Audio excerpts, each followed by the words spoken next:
नमस्कार, स्वागत है आप सभी का आज की खबर में। आपके साथ मैं हूं शालिनी खंडेलवाल। देश दुनिया की तमाम खबरों पर डालेंगे नजर, लेकिन शुरुआत हेडलाइंस के साथ। वार्ता और कूटनीति के जरिए विवादों को सुलझाने के पक्ष में भारत। सर्गेई लावरोव के साथ बैठक में विदेश मंत्री एस जयशंकर का बयान। रक्षा क्षेत्र में सहयोग जारी रखने की रूस ने जताई प्रतिबद्धता। प्रधानमंत्री से भी मिले सर्गेई लावरोव। लोकसभा से संविधान अनुसूचित जाति और अनुसूचित जनजाति आदेश दूसरा संशोधन विधेयक पारित। जनजाति समुदायों के विकास पर केंद्र सरकार का जोर।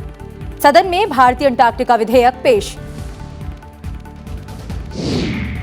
परीक्षा को त्योहारों के रूप में लें छात्र। परीक्षा पे चर्चा में प्रधानमंत्री ने दिया सफलता का मंत्र। नई शिक्षा नीति की बारीकियों को जमीन पर उतारने का किया आह्वान। रिकॉर्ड स्तर पर जीएसटी संग्रह। मार्च में बढ़कर हुआ 1.42 लाख करोड़ रुपए। नए वित्त वर्ष के पहले दिन शेयर बाजार की शानदार शुरुआत। 708 अंक उछला सेंसेक्स। और यूक्रेन रूस के बीच वीडियो कॉन्फ्रेंस के जरिए वार्ता। कीव समेत दूसरे शहरों पर रूसी बमबारी जारी। रूसी सेना ने चेरनोबिल नाभिकीय ऊर्जा संयंत्र का नियंत्रण वापस यूक्रेन को सौंपा।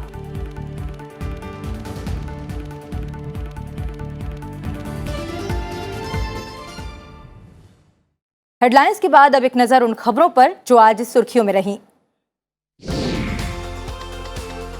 एनडीए के 2 उम्मीदवार बीजेपी के पवित्र मार्गरीटा और यूपीपीएल के रंगरा नरजारी असम से राज्यसभा के लिए निर्वाचित हुए। मार्गरीटा को 46 मत मिले, जबकि नरजारी को 44 और रिपुन बोरा को 35 वोट मिले।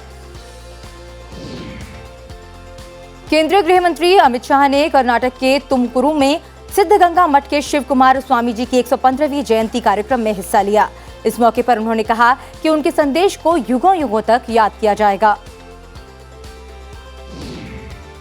कांग्रेस नेता राहुल गांधी ने आज बेंगलुरु में महंगाई और बेरोजगारी को लेकर केंद्र सरकार पर निशाना साधा। उन्होंने केंद्र पर छोटे और लघु उद्योगों को खत्म करने का आरोप लगाया। साथ ही उन्होंने कांग्रेस नेताओं को विधानसभा चुनाव में 150 सीटें जीतने का मंत्र दिया। पंजाब के मुख्यमंत्री भगवंत मान ने चंडीगढ़ को तत्काल पंजाब को हस्तांतरित करने की मांग करते हुए राज्य विधानसभा में एक प्रस्ताव पेश किया। उन्होंने कहा कि पूर्व में भी सदन ने केंद्र सरकार से चंडीगढ़ को पंजाब को हस्तांतरित करने का अनुरोध करते हुए कई प्रस्ताव पारित किए हैं।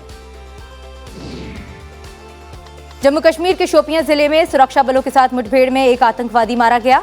सुरक्षा बलों ने दक्षिण कश्मीर में शोपियां जिले के तुर्कवांगम इलाके में आतंकवादियों की मौजूदगी की सूचना के आधार पर घेराबंदी की। तलाशी अभियान उस वक्त मुठभेड़ में तब्दील हो गया जब आतंकवादियों ने सुरक्षा बलों पर गोलीबारी शुरू कर दी। दिल्ली में 2 साल से ज्यादा समय के बाद आज से स्कूलों में ऑफलाइन कक्षाएं फिर से शुरू हुई। दिल्ली के 120 से ज्यादा निजी स्कूलों की सदस्यता वाले संगठन नेशनल प्रोग्रेसिव स्कूल कॉन्फ्रेंस की अध्यक्ष सुधा आचार्य ने कहा कि छात्र इस दिन का बेसब्री से इंतजार कर रहे थे। यूक्रेन के राष्ट्रपति वोलोदिमीर ज़ेलेंस्की ने बताया कि उन्होंने अपने 2 जनरल के सैन्य रैंक छीन लिए हैं।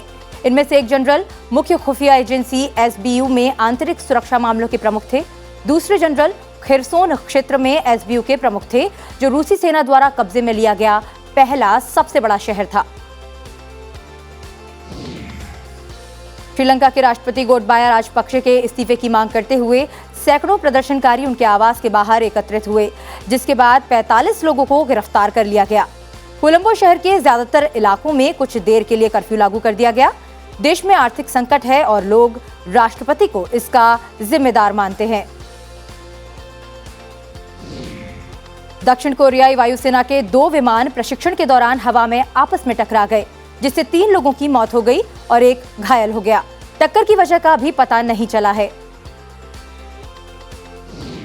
देश के उत्तरी, मध्य और पश्चिमी भाग तेज लू की चपेट में है। दिल्ली, महाराष्ट्र, गुजरात और राजस्थान में तापमान 40 डिग्री सेल्सियस से ऊपर पहुंच गया है।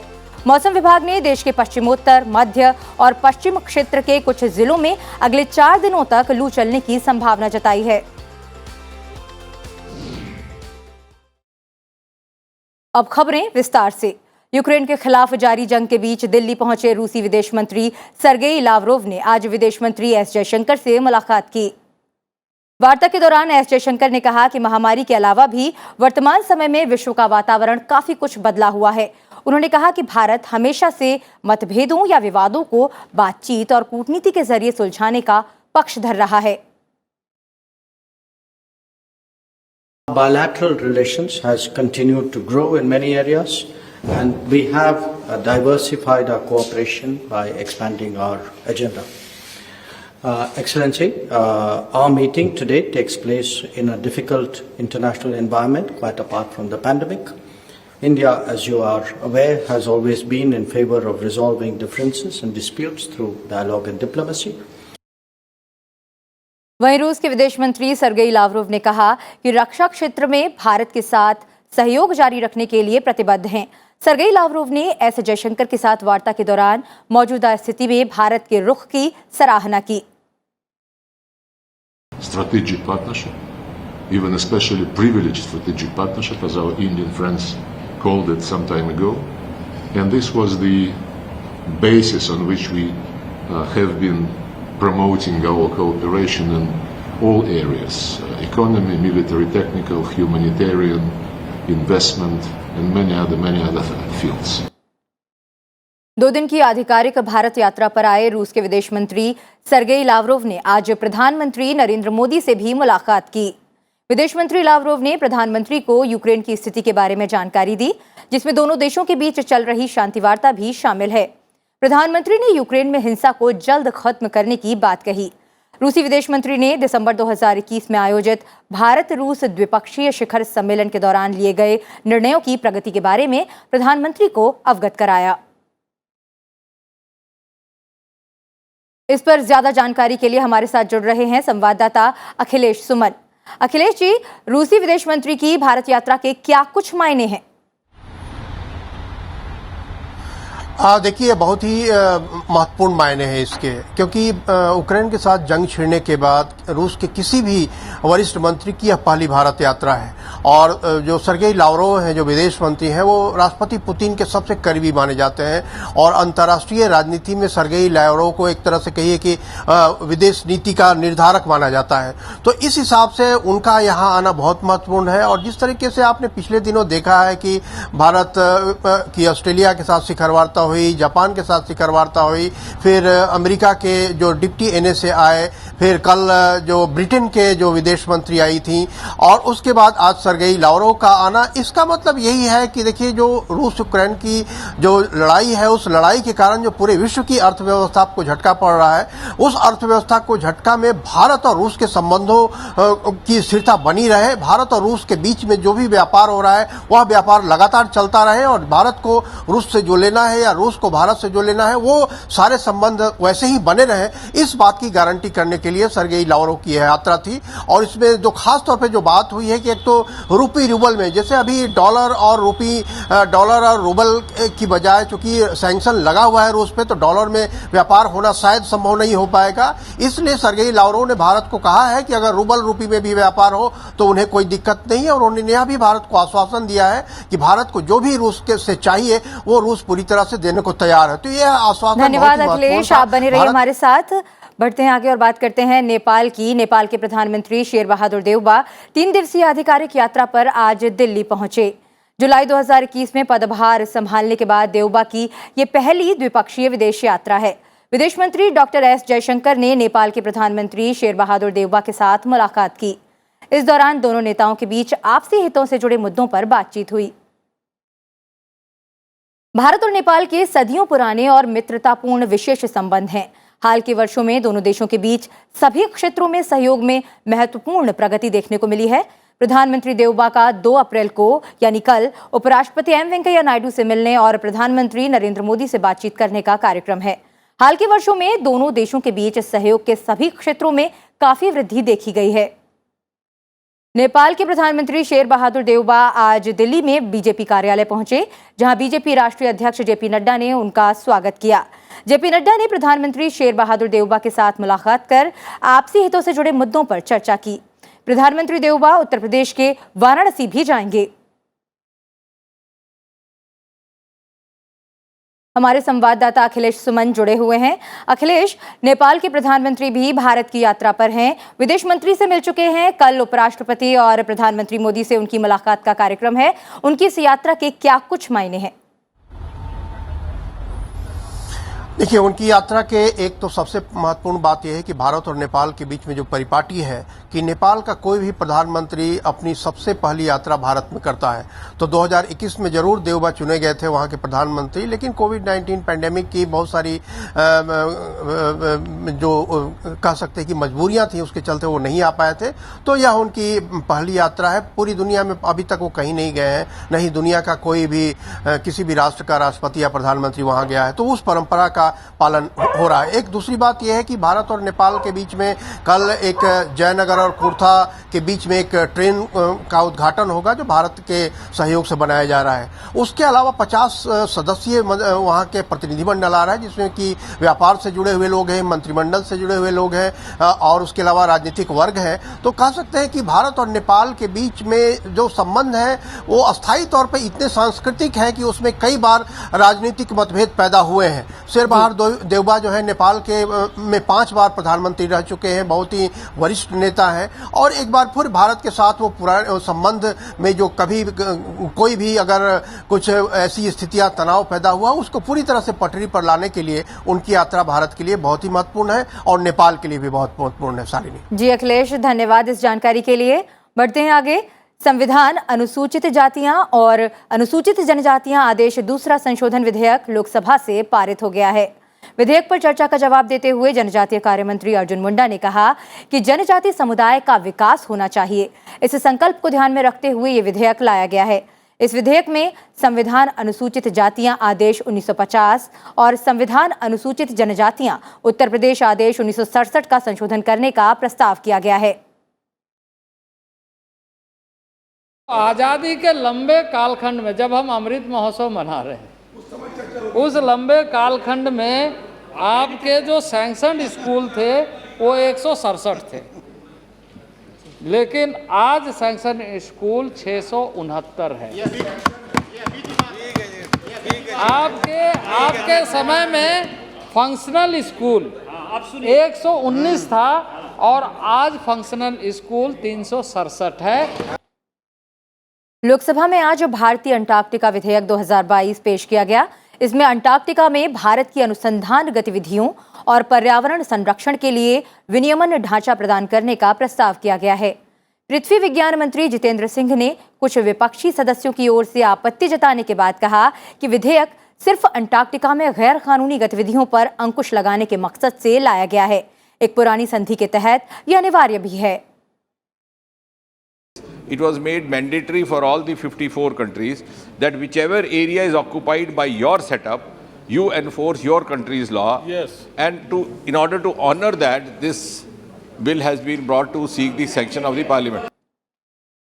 इससे पहले विधेयक का विरोध करते हुए कांग्रेस सांसद अधीर रंजन चौधरी ने कहा कि विधेयक को प्रवर या संयुक्त समिति के पास भेजा जाए ताकि इस विधेयक की गहन छानबीन हो सके।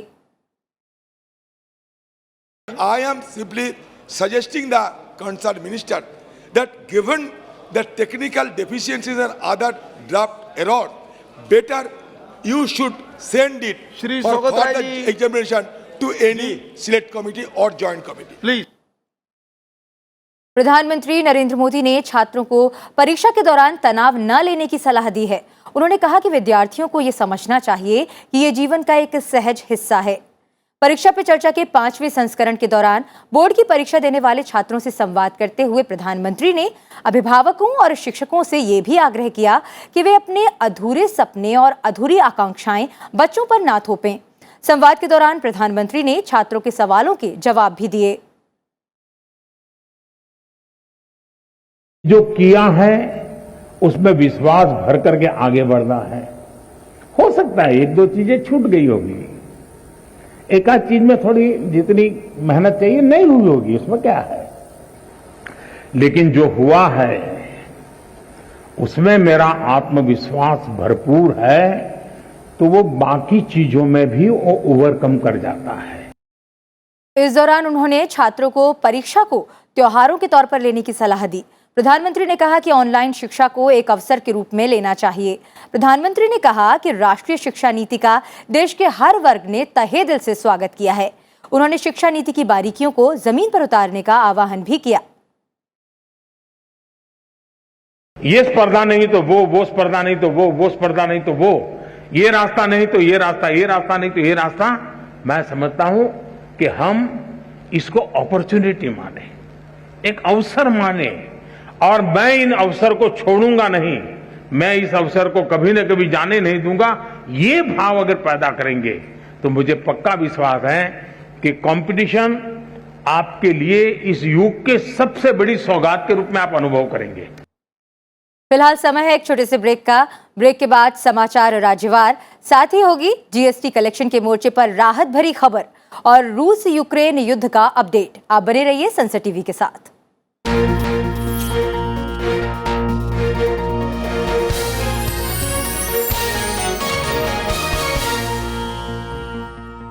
ब्रेक के बाद एक बार फिर आप सभी का स्वागत है आज की खबर में। बढ़ते हैं आगे और बात करते हैं राज्यों से जुड़ी हुई खबरों की।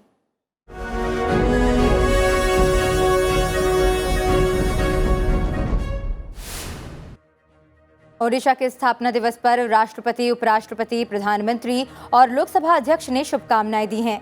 राष्ट्रपति ने ट्वीट कर कहा कि मंदिरों और अन्य समृद्ध विरासतों की भूमि ओडिशा ने दुनिया को शांति, प्रेम बनाए रखने और हिंसा से दूर रहने का संदेश दिया है।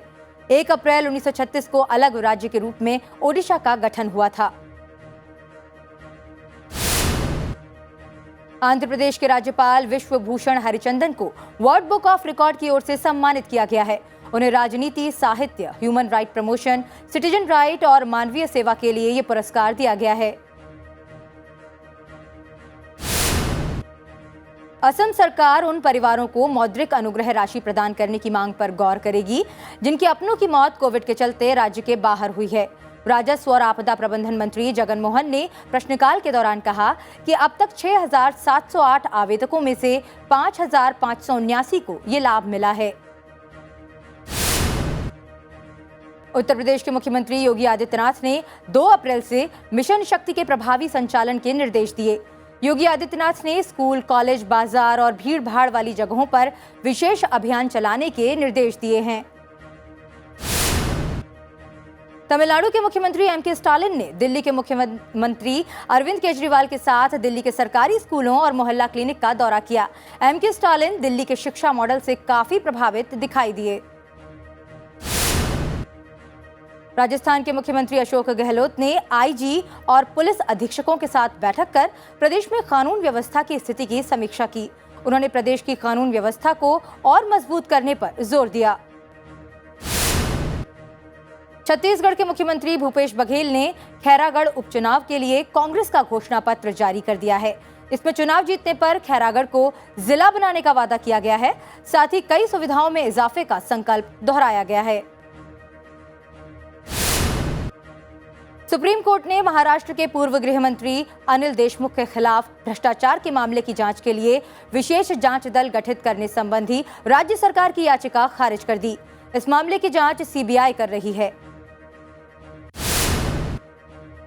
महाराष्ट्र के रायगढ़ में सरकारी तेल कंपनी ओएनजीसी के प्लांट में लगी आग पर काबू पा लिया गया है। इस हादसे में किसी के हताहत होने की सूचना नहीं है। दिल्ली में अब सार्वजनिक स्थानों पर मास्क नहीं लगाने वालों पर जुर्माना नहीं लगाया जाएगा। दिल्ली में कोरोना के मामलों में कमी आने के बाद डीडीएमए की बैठक में यह निर्णय लिया गया। पहले मास्क नहीं लगाने पर 500 रुपए जुर्माना लगता था।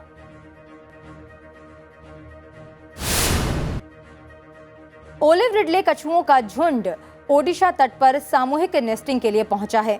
अधिकारियों के मुताबिक अब तक करीब 2,42,000 से ज्यादा कछुए आए हैं। कछुओं के आगमन को देखते हुए बीच की लगातार सफाई की जा रही है।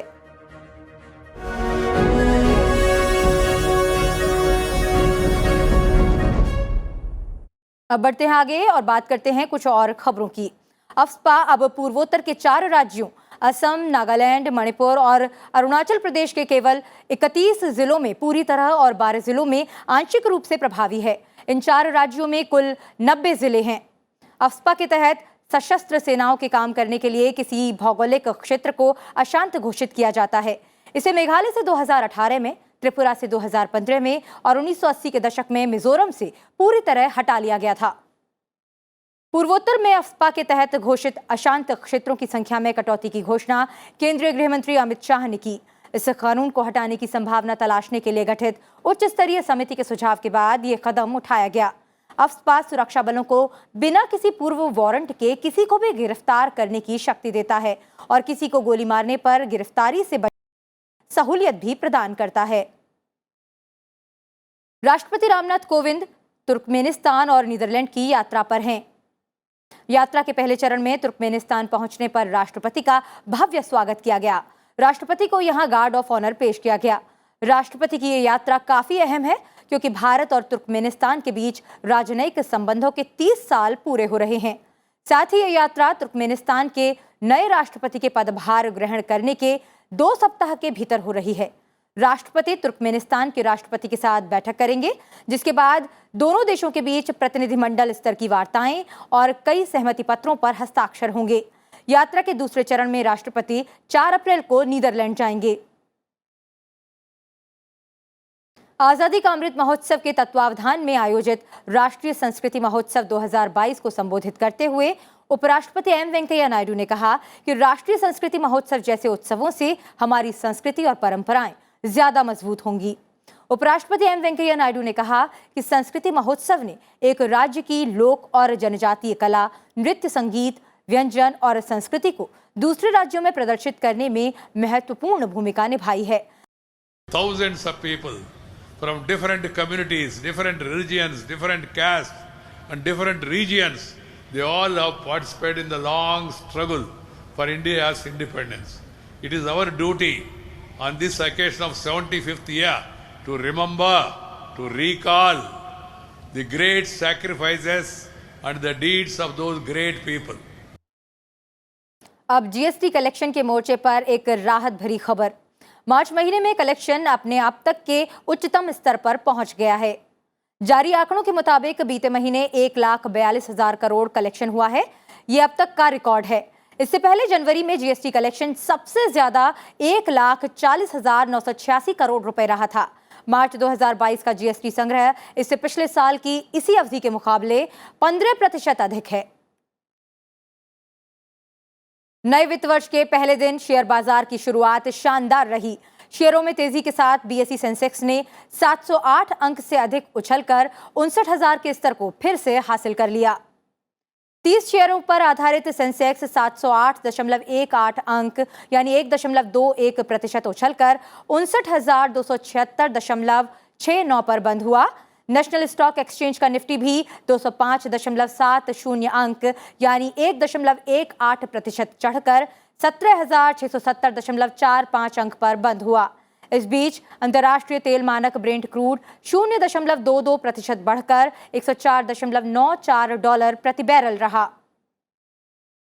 रूस और यूक्रेन के बीच एक बार फिर से वीडियो लिंक के जरिए बातचीत शुरू हो गई है। यूक्रेन के राष्ट्रपति वोलोदिमीर ज़ेलेंस्की के कार्यालय ने एसोसिएटेड प्रेस को इसकी पुष्टि की है। शुक्रवार की वार्ता तुर्की में रूसी और यूक्रेन के प्रतिनिधिमंडलों के बीच पिछली बैठक के 3 दिन बाद हुई। रूसी सेना ने चेरनोबिल नाभिकीय ऊर्जा संयंत्र स्थल का नियंत्रण वापस यूक्रेन को सौंप दिया और विकिरण से दूषित इस स्थान को छोड़ दिया। रूस ने 1 महीने से ज्यादा समय पहले चेरनोबिल को अपने कब्जे में ले लिया था। यूक्रेन की सरकारी ऊर्जा कंपनी एनर्जोएटम ने कहा कि बंद पड़े संयंत्र से सैनिकों को परेशानी हो रही थी। यूक्रेन की सरकारी ऊर्जा कंपनी ने इस दावे के बाद जिसके बाद उन्होंने चेरनोबिल को छोड़ दिया। रूस के सैनिक चेरनोबिल से ऐसे वक्त में पीछे हटे हैं जब ऐसे संकेत मिल रहे हैं कि क्रेमलिन यूक्रेन में पीछे हटने के वास्ते बातचीत करने की आड़ में अपनी सेना को फिर से तैयार कर देश के पूर्वी हिस्से में पुनः तैनात करने की कोशिश कर रहा है। बुलेटिन में फिलहाल इतना ही। चलते चलते आपको छोड़ जाते हैं दुबई एक्सपो के समापन की तस्वीरों के साथ। देश दुनिया की तमाम खबरों का कार्यक्रम आज की खबर आप संसद टीवी के YouTube चैनल पर भी देख सकते हैं। मुझे दीजिए इजाजत। नमस्कार।